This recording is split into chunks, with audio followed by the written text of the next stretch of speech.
ஓம் நமச்சிவாய, ஓம் நமச்சிவாய, ஓம் நமச்சிவாய. வணக்கம் நண்பர்களே.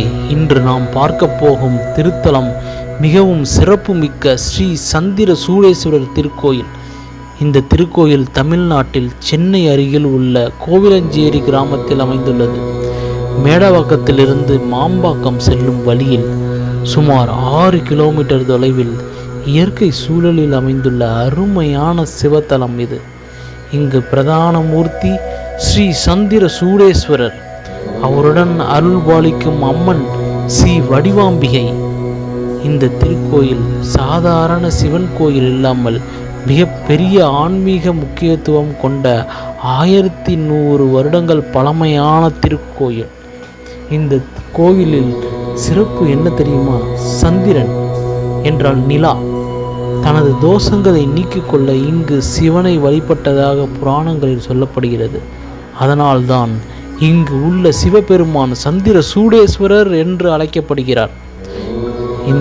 இந்த கோவிலில் சிவபெருமான் திருக்கல்யாணம், தெய்வ திருமணம் மிகவும் சிறப்பாக நடத்தப்படுகிறது.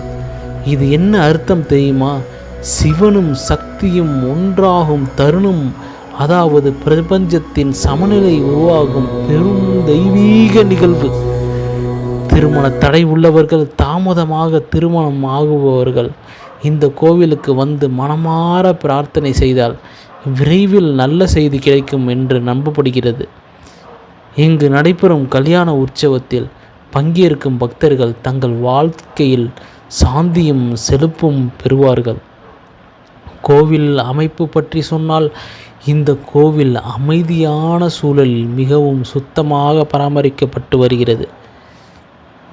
கோவில் வளாகத்தில் நுழைந்தவுடன் ஒரு தனி ஆனந்தம் மனதில் தோன்றும்.